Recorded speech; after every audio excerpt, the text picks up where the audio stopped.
আসসালামু আলাইকুম এভরিওয়ান, আশা করি সবাই ভালো আছেন। আজকে আমি যে জায়গাতে ঘুরতে এসেছি, চাইনিজ ওয়ার্ল্ড ওয়ার অথবা চীন জাপান যুদ্ধ সম্পর্কে কম বেশি সবাই অবগত রয়েছেন। এই যুদ্ধে ব্যবহৃত কিছু সামগ্রী এখানে রাখাও রয়েছে। এটা আমাদের ইউনিভার্সিটির একদম নিকটতম একটা জায়গা। চলুন সেই জায়গাটা সবাই ঘুরে আসি। এই যে একটা ছোট্ট করে ম্যাপ দেখতে পাচ্ছেন, খুব সুন্দর করে এখানে দেখানো রয়েছে কোথায় কি রয়েছে। ভেতরে ঢুকতেই সুন্দর নিরিবিলি বিভিন্ন টাইপের গাছ, পরিবেশটা দেখে খুবই সুন্দর লাগছিল। অনেক পর্যটন এখানে এসেছেন অলরেডি ভ্রমণ করার উদ্দেশ্যে। মেইন গেট থেকে ভেতরে ঢুকতেই 200 মিটার দূরে গিয়ে চোখে পড়ল 1937 সাল থেকে 1945 সাল দীর্ঘ সময় চীন জাপানের যে যুদ্ধ হয়েছিল এবং এই যুদ্ধে ব্যবহৃত কিছু আধুনিক rifle, machine gun, artillery, tractor এবং আকাশযান অনেক কিছু ব্যবহার করেছিল। চলুন আস্তে আস্তে সব কিছু ঘুরে দেখা যাক। আমরা দেখতে পাচ্ছি 1937 সাল থেকে 1945 সালে যে যুদ্ধে এই সমস্ত জিনিসগুলো ব্যবহার করা হয়েছিল, তার কিছু সামান্য জিনিস লিঙ্ক এখানে রাখা রয়েছে।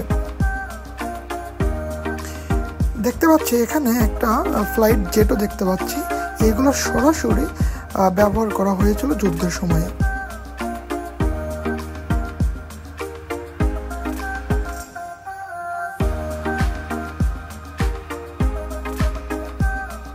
এই আর্টিলারিগুলো, ট্যাঙ্কগুলো ব্যবহার করা হয়েছিল।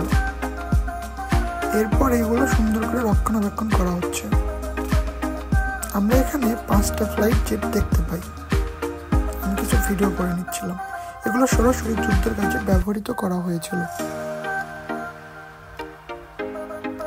এই আধুনিক জিনিসপত্র সরঞ্জাম ব্যবহারের কারণে চীন দ্রুত সময়ে জাপানকে পরাজিত করেছিল। আমরা এখানে মুরাতা রাইফেল দেখতে পাচ্ছি। এটা ছিল মূল আগ্নেয়গারী অস্ত্র।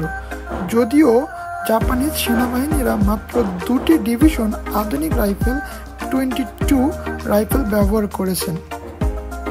এই যুদ্ধের সময় চীনের সরঞ্জাম সম্পর্কে নির্দিষ্ট কোনো তথ্য না জানা থাকলেও প্রথমে চীন জাপান যুদ্ধের সময় তাদের অস্ত্রশস্ত্র জাপানের তুলনায় এবং আধুনিক প্রযুক্তির থেকে অনেকাংশে পিছিয়ে ছিল। জাপান তাদের উন্নত সামরিক প্রযুক্তি এবং অস্ত্রশস্ত্র ব্যবহার করে, যার মধ্যে ছিল আধুনিক rifle, machine gun, artillery, tank এবং আকাশযান। নৌবাহিনীর শক্তিশালী জাহাজগুলো গুরুত্বপূর্ণ ভূমিকা পালন করেছিল যুদ্ধের সময়ে। তুলনামূলকভাবে চীনের সামরিক সরঞ্জাম উন্নত মানের ছিল না, যদিও তাদের কিছু পুরনো প্রযুক্তি ছিল। কিছু ক্ষেত্রে গেরিলা প্রযুক্তি ব্যবহার করত, যেমন ইউমি ঐতিহ্যবাহী ধনুক। যদিও এটি প্রধান সামরিক সরঞ্জাম ছিল না, এটি ছিল অভিযানে ব্যবহৃত করা হয়েছিল। উভয় ক্ষেত্রে আর্টিলারি ব্যবহার করত, যা যুদ্ধের গুরুত্বপূর্ণ অংশে ছিল। দ্বিতীয় বিশ্বযুদ্ধের সময় ট্রাক এবং অন্যান্য সামরিক যান ব্যবহার করা হয়েছিল। যুদ্ধে বিমান এবং অন্যান্য আকাশযান উভয় পক্ষেই ব্যবহার করেছিল। উভয় পক্ষেই নৌবাহিনী জাহাজ ব্যবহার করত, যা যুদ্ধ এবং যোগাযোগের গুরুত্বপূর্ণ ছিল। এই ক্ষেত্রে আমরা কিছু স্মৃতি দেখতে পাচ্ছি এবং এখানে কিছু গণকবরও দেখতে পাচ্ছি।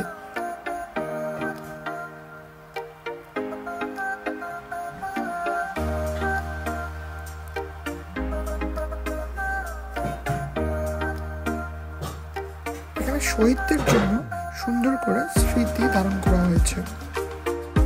আশেপাশে এগুলো দেখছিলাম আর ভাবছিলাম, একটা দেশ সুন্দর করে গঠন হয়, কিন্তু গঠনের শুরুতে কতটা যে ত্যাগ, মহিমা, রক্ত জর্জরিত থাকে, সেটা এগুলো না দেখলে বোঝা কখনোই সম্ভব হতো না। এখানে দেখতে পাচ্ছি কিছু স্মৃতি ধারণ করা হয়েছে, যেগুলো যুদ্ধের সময় ঘটেছিল।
একটা বিশাল অংশ জুড়ে এই শহীদদের জন্য একটা স্মৃতি ধারণ করা হয়েছে। দেখছিলাম খুবই সুন্দর লাগছিল, মনোরম পরিবেশ। আমার বারবার মনে পড়ছিল সেই বাংলাদেশের স্মৃতিসৌধের কথাটা। সেই নবীনগর স্মৃতিসৌধটাও অনেক সুন্দর করে বানানো হয়েছে, এখানেও অনেকটাই সেম মনে হচ্ছিল। ভীষণ ভালো লাগছিল, খুবই ভালো লাগার মতো একটা জায়গা, খুবই সুন্দর মতো উপভোগ করছিলাম। যদিও সূর্যের কারণে ঠিক মতো ভিডিও ক্যাপচার করতে পারছিলাম না। আজকে যে জায়গায় যাচ্ছি, যে মেইন আকর্ষণ বা যে মেইন স্মৃতিস্তম্ভ, সেটা দেখার জন্য যাচ্ছি। একদম আমার সামনেই দেখতে পাচ্ছেন, এখানে সুন্দর করে ফুল দিয়ে রেড এবং ইয়েলো কালার করে 75 ইয়ার্স করে লেখা, যা দেখতে ভারী সুন্দর লাগছিল। বরাবরই রেড আমার খুবই মিষ্টি লাগে, সুন্দর লাগে, পছন্দ আমার। কত সুন্দর করে সাজানো গোছানো।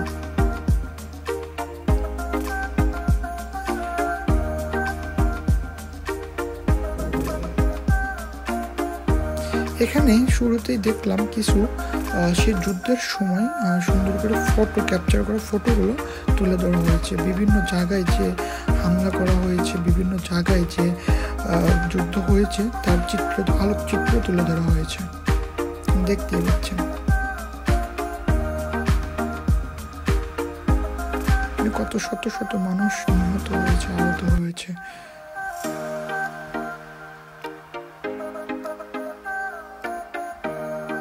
একটা দেশ গঠনের পিছনে অনেক ইতিহাস, ঐতিহ্য থাকে, তার সম্পূর্ণ নিদর্শন এখানে তুলে ধরা হয়েছে।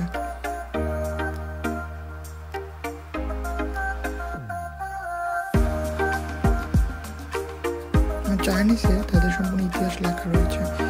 এই গাছগুলো দেখছিলাম আর বড় অবাক হচ্ছিলাম, কত সুন্দর করে গাছগুলো দাঁড়িয়ে রয়েছে। ডালপালাগুলো দেখতে ভীষণ ভালো লাগছিল।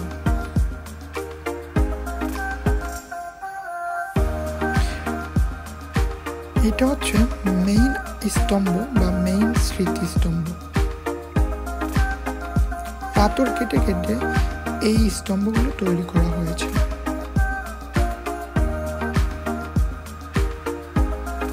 এখানে দেয়ালে চাইনিজে তাদের ইতিহাস সম্পর্কে, ঐতিহ্য সম্পর্কে লেখা রয়েছে। মেইন স্তম্ভটি দেখতে পাচ্ছি।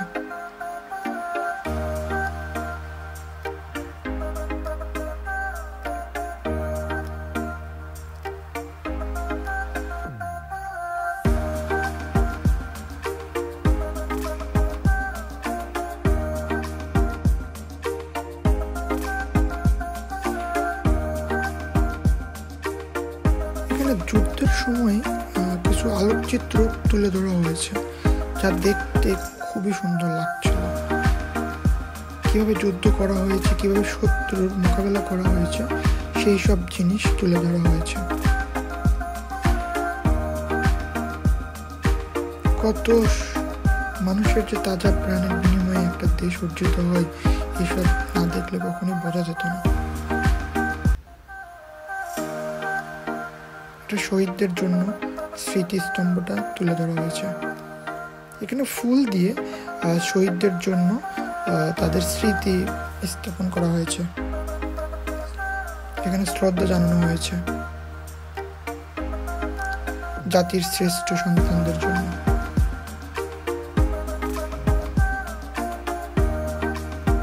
আমিও শহীদদের প্রতি আমার মনের অন্তরস্থল থেকে একটু শ্রদ্ধা নিবেদন করলাম।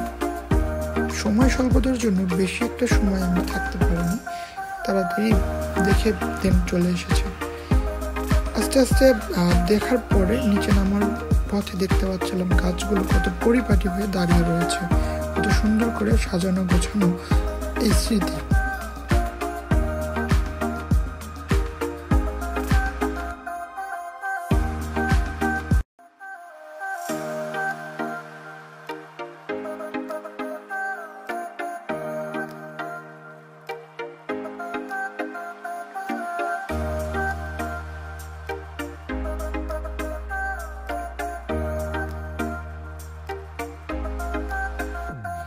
পূর্ণাঙ্গ একটা ম্যাপ এখানে দেওয়া হয়েছে যে এই স্মৃতিস্তম্ভে কোথায় কি রয়েছে। একবার চোখ বুলিয়ে নিলাম নামার পথে। গাছগুলো এত সুন্দর নিখুঁতভাবে কাটা হয়েছে, দেখতে যা ভারী মিষ্টি লাগছে। যেতে যেতে আমরা খুবই টায়ার্ড, ক্লান্ত হয়ে গেছিলাম। এই জন্য এখানে একটা দোকান পেয়ে দেন আমরা আমাদের জন্য কিছু খাবার কিনে নিলাম, কিছু আইসক্রিম। সাথে এখানে দেখতে পাচ্ছিলাম সেই বন্দুকের খোসা, গুলির খোসা দিয়ে সুন্দর সুন্দর নিদর্শন তৈরি করা হয়েছে। এখানে কিছু খাবার দেখতে পাচ্ছিলাম যেগুলো আমরা আমাদের খাওয়ার জন্য নিয়ে নিলাম। ইতিপূর্বে দেখতে পাচ্ছেন আইসক্রিম, যেটা বরাবরই আমার খুব পছন্দের একটা খাবার।